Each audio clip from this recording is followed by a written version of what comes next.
Fréquence Évasion, Midi-Pyrénées, Languedoc-Roussillon, Provence-Alpes-Côte d'Azur. Fréquence Évasion, la culture du Grand Sud. Fréquence Évasion, Languedoc-Roussillon. Vous écoutez Fréquence Évasion en compagnie de Laurent Pellissier, mais nous allons découvrir le Grau du Roi. Laurent Pellissier qui est directeur de l'Office de tourisme. Laurent, bonjour, merci d'être passé au micro de Fréquence Évasion, d'accepter de participer à cette émission. Bonjour. Alors comment situer le Grau du Roi ? C'est l'histoire en fait de la commune, seule destination balnéaire gardoise qui en fait sa spécificité. Tout d'abord, un hameau de pêcheurs qui s'est constitué aux alentours du XVIe, XVIIe siècle. Hameau qui dépendait administrativement de la commune d'Aigues-Mortes et qui en 1879, donc il y a un peu plus de 120 ans, a réclamé son autonomie par rapport à Aigues-Mortes. Il s'agit donc là de la première histoire et de la création de la commune du Grau du Roi. Quels sont les moments, les dates importantes, historiquement parlant, du Grau du Roi ? La première activité, comme je le soulignais tout à l'heure, est l'activité économique de la pêche et qui a encore son importance à l'heure actuelle. La commune et surtout le port du Grau du Roi, le port de pêche du Grau du Roi compte une trentaine de chalutiers, ce qui en fait en termes de tonnage le second port de pêche de production en Méditerranée française. Et au fur et à mesure du XXe siècle, avec notamment des dates comme 1936, la création des congés payés, l'évolution du tourisme balnéaire et son boom, on a vu évoluer ce village de pêcheurs en destination balnéaire. La spécificité de la commune du Grau du Roi Port-Camargue, c'est qu'elle n'est pas issue en Languedoc-Roussillon comme d'autres stations de la mission Racine, mais par contre, à la fin des années 60, des visionnaires, des précurseurs de ce que serait le tourisme des années 2000, des années peut-être 2050, ont décidé d'y adjoindre un port de plaisance, et ce port de plaisance a pris le nom de Port-Camargue.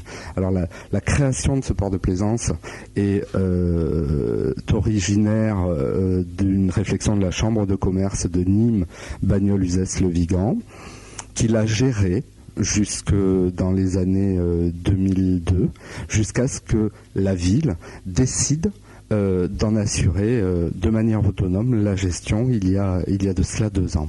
Comment se compose cette station balnéaire, le Grau du Roi ? Alors il y a le vieux phare qui est situé sur le canal du port de pêche, lequel va être certainement acquis prochainement par la commune et qui en fera un musée lié au patrimoine et à l'identité de la pêche, qui ne fonctionne plus.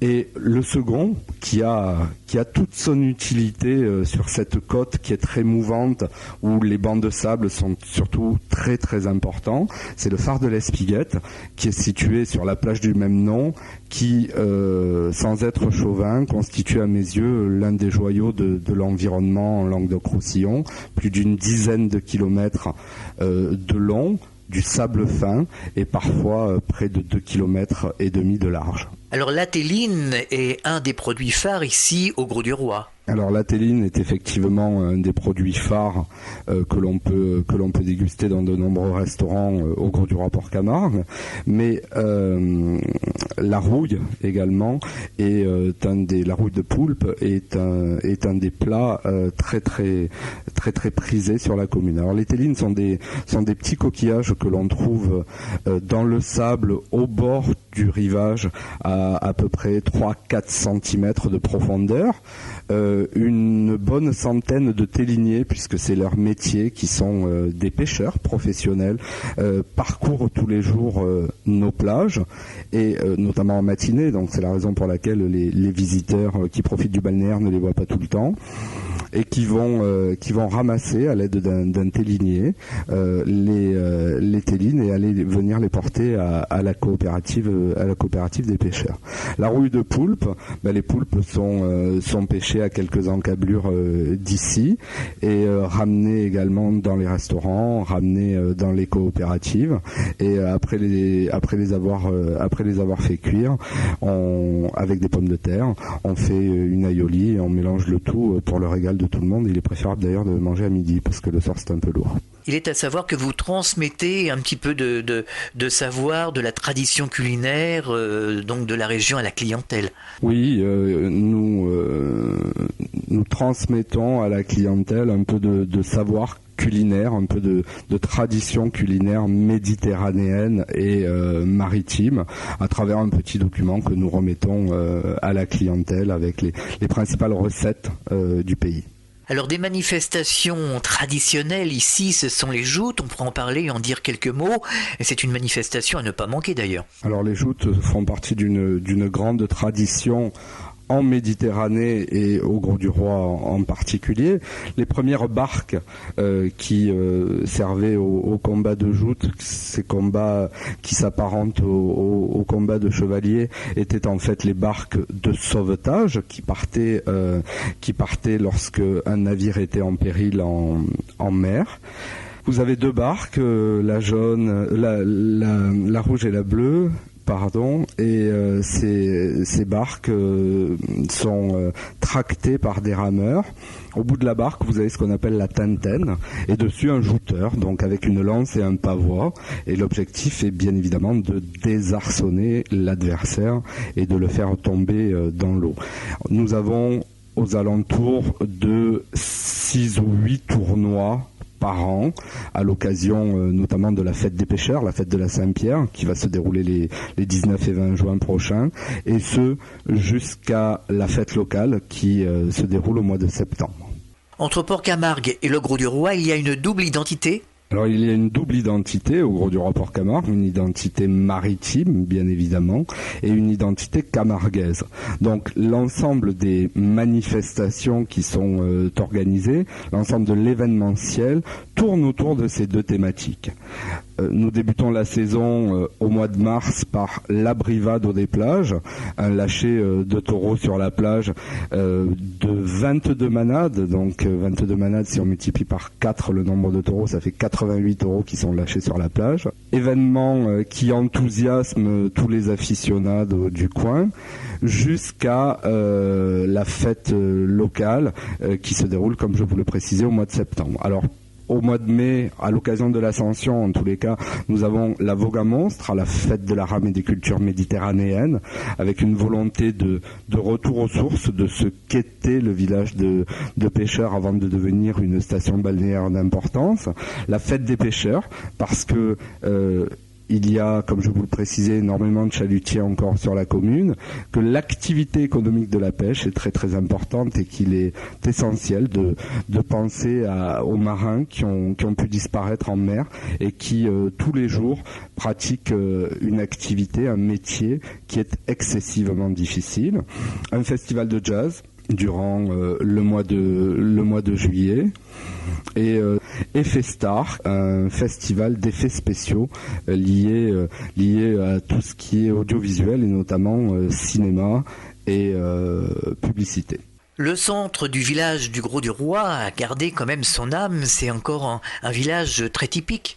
Oui, je crois que le cœur de ville, toutes les rues adjacentes au canal du port de pêche, il suffit de les parcourir pour découvrir des petites maisons aux architectures un peu particulières, des maisons de plus grande importance qui ont été à l'époque construites par des grands industriels ou des grands viticulteurs de la banlieue nîmoise ou avignonnaise et qui, pour certaines, font toujours partie de la famille qui en descend.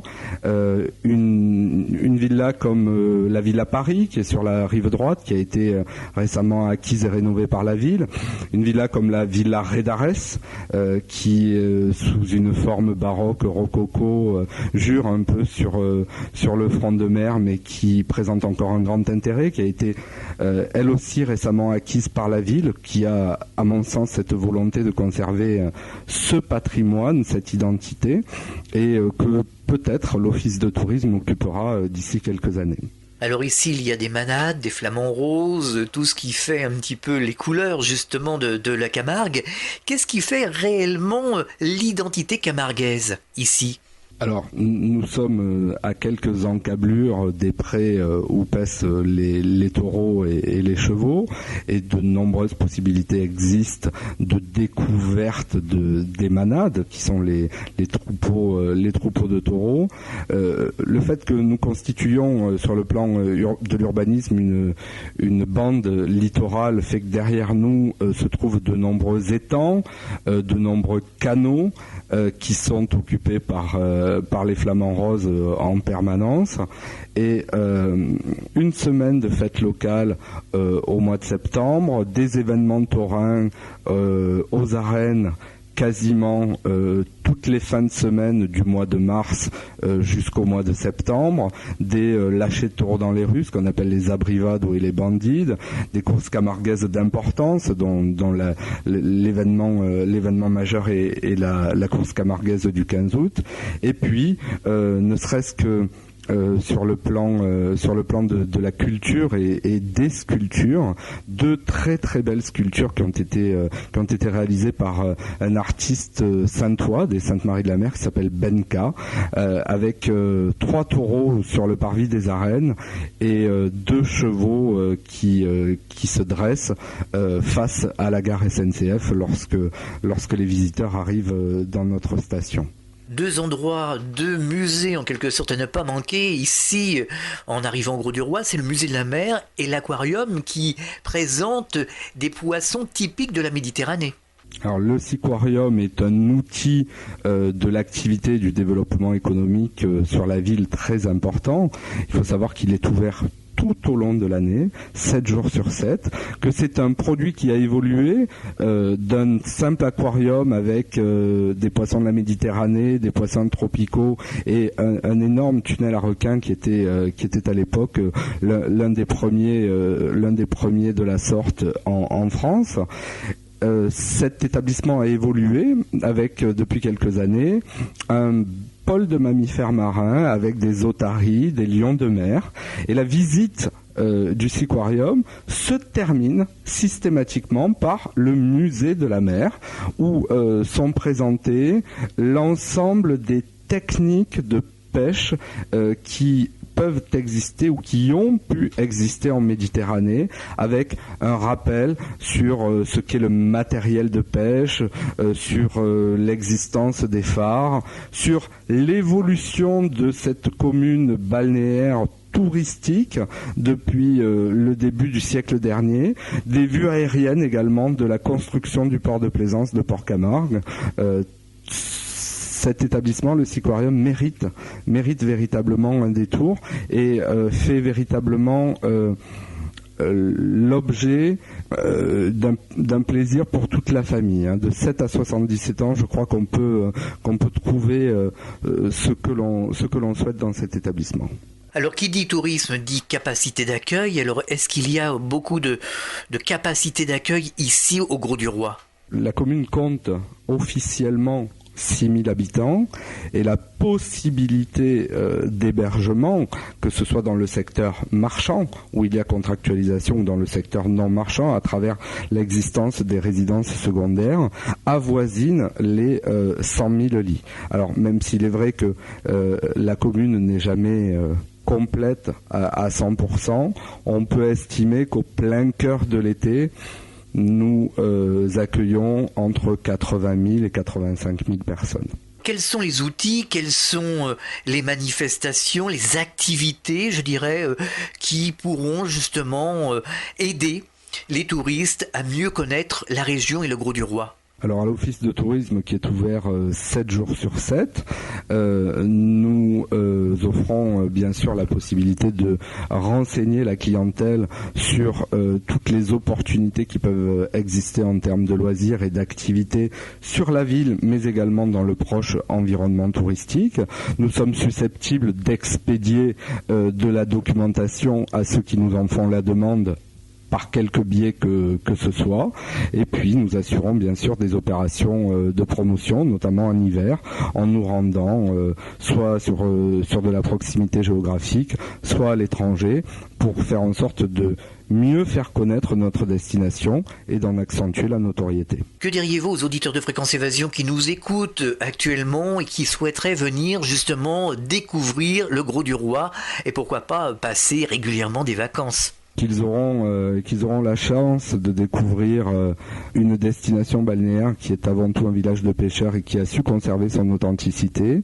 Et je pense qu'ils se rendront compte de la volonté à l'office de tourisme et parmi tous les acteurs du tourisme sur la station d'assurer une prestation et un accueil de qualité. Pour finir, nous allons rappeler les coordonnées de l'office de tourisme afin que les auditeurs qui nous écoutent actuellement puissent prendre contact avec vous et obtenir les renseignements nécessaires pour un bon séjour ici au Grau du Roi. Pour nous joindre au téléphone 04 66 51 67 70 et il est également possible de nous adresser un email à l'adresse suivante ot-legrauduroy-port-camargue @wanadoo.fr. Eh bien, merci d'avoir participé à cette émission sur Fréquence Évasion. À une prochaine fois peut-être sur cette même antenne. Au revoir. Je vous en prie, au revoir. Eh bien, nous étions au Grau du Roi, une destination pour les vacances, un endroit vraiment de rêve où vous pourrez vous reposer et découvrir les plaisirs d'une station balnéaire. À très bientôt dans le Gard, partout dans le Grand Sud, sur Fréquence Évasion, entre Menton et Toulouse. Fréquence Évasion.